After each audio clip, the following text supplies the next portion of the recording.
I could tell from watching that a lot of his early learning came from watching me. But I want him to understand that the one thing that I always did was I likened myself to the game rooster all the time. And likening myself to animal gives you a little bit different perspective on how you get to perform out there. Because what people don't realize is that boxing is survival. Whether you winning or losing, it's still survival. On the African plains out there with the lion chasing the deer and the deer getting away from the lion, if the lion don't catch the deer, he don't eat. If the deer don't get away from the lion, he ain't gonna eat no more. It's survival, whether you the big and baddest or you the small and weakest. You still have to survive. Does your animal change through your life? Yes, it does. The animal does change through life because you grow up and you get older. And sometimes when the animal starts to get little ones that's following him, you have to look at it and be a little bit more considerate. Whereas when you're on your own, which is kind of where he is now, you stick being out the solitary lion. You don't care about nothing else. You understand me? So it's like, for me, I like it because two things that are good about him that he didn't know already. He's by himself. He don't have no friends in his weight division.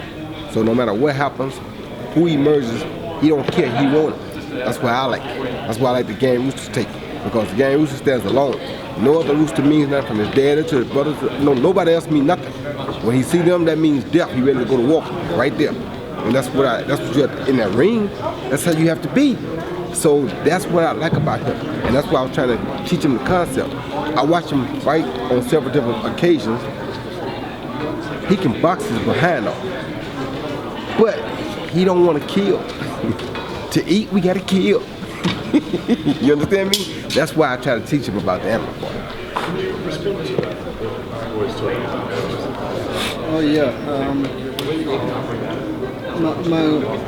My mind every time I go to the fight is outclass my fight and my opponent completely. So that killing instinct is not there.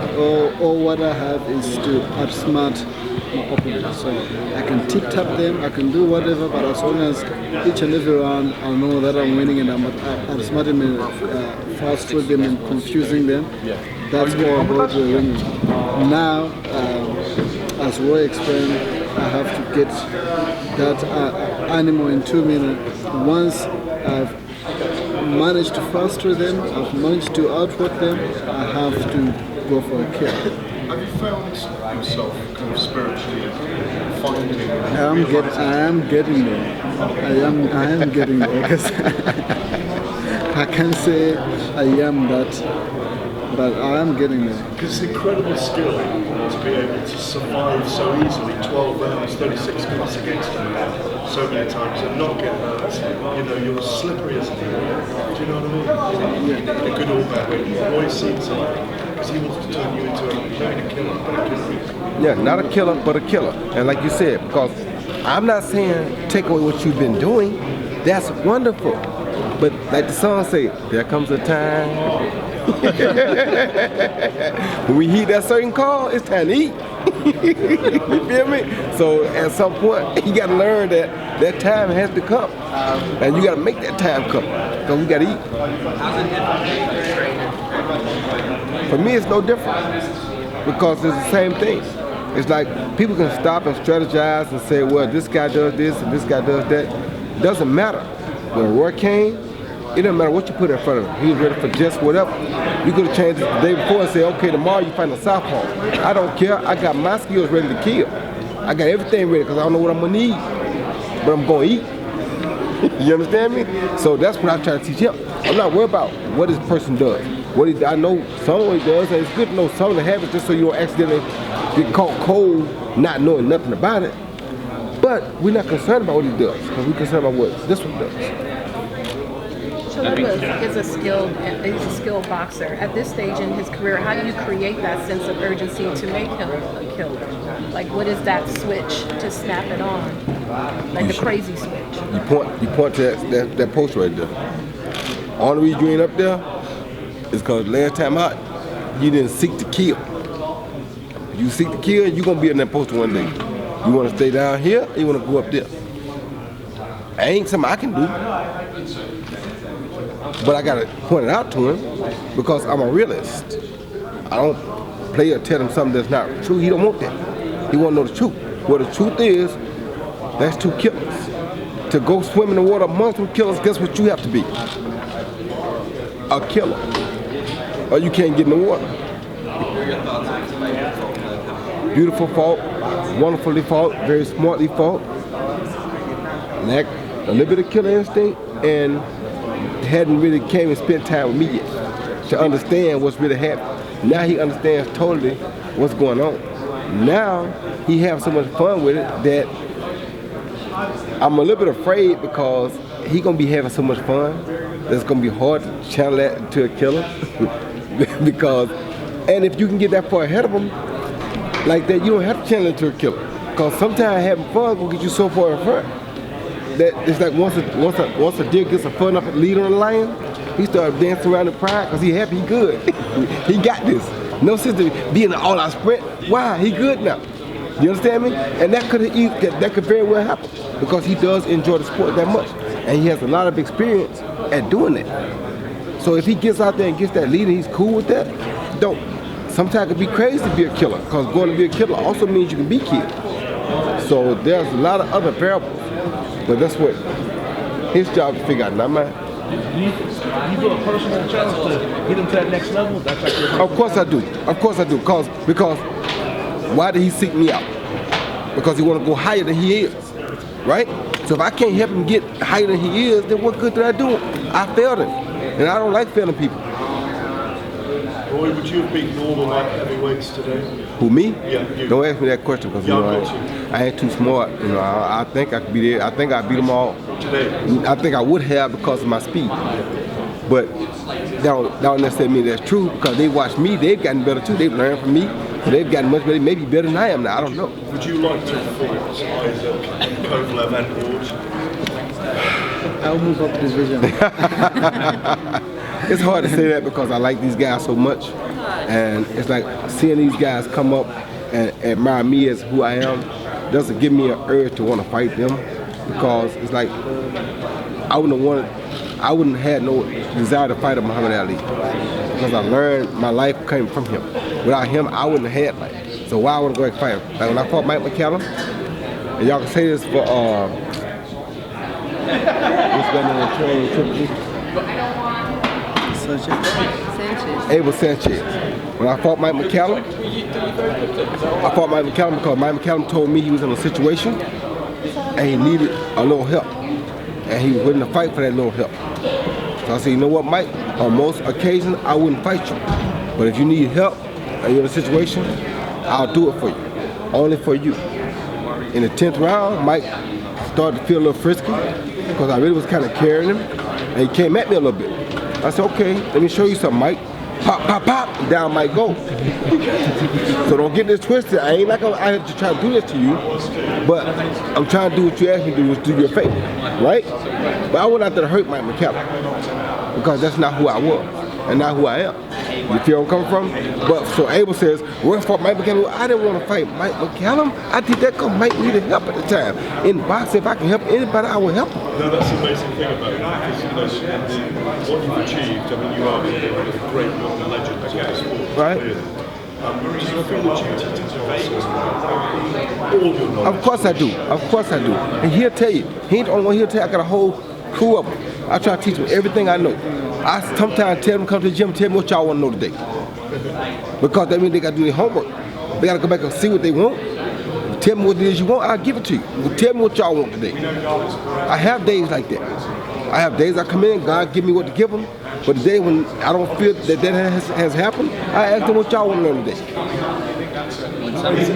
When he fought Kovalev, some people said he kind of exposed Kovalev to some extent. What do you think he would do in a rematch with you in his fight? He ain't gonna lose. And I'm gonna leave it at that. Chilemba, how do you feel about Kovalev's to win the fight against Ward? How do you feel about him? His ability to win against Andre Ward. Having been in the ring with him, how do you feel about it? Listen, this fight is 50-50 to me. Andre Ward is a very smart fighter. He can outsmart any fighter in my favorite division. Yeah. he's strong. He was in good shape. Talking about He did? How's he doing? He doing good? Punches, This my ex-brother you talked to me. devastating puncher. But he also can think. He's shown in the last previous fights that he can also box. He can also box somebody. So it's 50-50. For me, it's hard to pick. From what you experienced in there, from what you've seen from Andre Ward, what would you say would complicate things the most for Kovalev in this fight? If Andrew Ward just be himself, don't think about what Kovalev is doing or who Kovalev is or what people made out of Kovalev to be. Just be himself. That's what matters. How's his power? Excuse me, Ray. If you ask me that, you're asking your own person because power doesn't bother me. When I go in a fight, I don't think about how much power my opponent carries. I might get hit. I don't take into consideration to think how strong or how powerful the punch is. So I cannot rate it. Boy, what's your take on today's boxers that get into that? I want to entertain the fans over winning. Huh? What's your take on younger boxers today? They're more into entertain. Like for instance, like instead of going to get the W, I'm gonna go and get in this war and take unnecessary hits.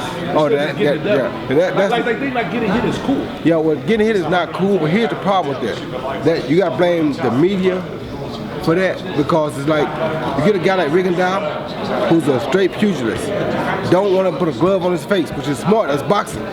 But then nobody wants him. Top Rank drops him. TV don't want him because to them that's not entertaining. But Family don't want to watch it. you feel me? Because but if you put the right opponent in front of him, he's a beauty to see because he took Donaire apart. You put the right opponent in front of him, he's a beauty to watch. But the problem is that nowadays, because of how they've done it, it's more entertaining to talk and stay undefeated. And the way you stay undefeated is fight people that can't beat you to a degree or be outsmart everybody. And so they're not really entertaining in the way I think they should entertain, because like a fight like this, you can't go out there and not entertain, because you got two great champions who both of them have to hit to win. They don't want to be hit, but they got to hit to win. And the best time to hit a man is to win, when he's trying to hit you. So it's got to be entertaining. Now, it ain't that they out there trying to say throw defense to the win. They ain't doing that. And that's what I mean when I say I don't like guys that just throw defense to the win, because all the boxing is hit and not be hit. Would you ever train somebody to fight in the UFC or MMA? I ain't never said you're a straight boxing guy. I'm a straight boxing guy, but I mean, I ain't gonna teach you how to do all that kicking and the elbow and all that, but I will teach you how to put them hands on him. I did my Conor McGregor. Huh? He got good hands. He got good hands. They ain't boxing ready, but they got good hands. So, you're saying that, for example, for about a decade, Floyd Mayweather was hitting on the points, and I think it's almost like, maybe it was a successful period under Mayweather. There was a lot of young folks that were entertained. You're saying that we don't praise boxing poetry, we don't praise that Pernell Whitaker, We don't. Mayweather, that style. We don't, and it's bad because you're taking money out of this man's mouth because he's a pure boxer. So you paying them to do the opposite of what the sport says do. You want them to get on the football field and play rugby. Why was? But you were lucky enough. Well, I knew other ways. Boxer and a guy who could knock people out like that. So that gave me the opportunity to be able to entertain in another way. Yeah. That's right. And that's what they should learn, to entertain in a different way. Make it fun beating a guy that's not even supposed to be in the ring with you. You understand? When I fight a guy that's not even of my caliber, I still make it fun.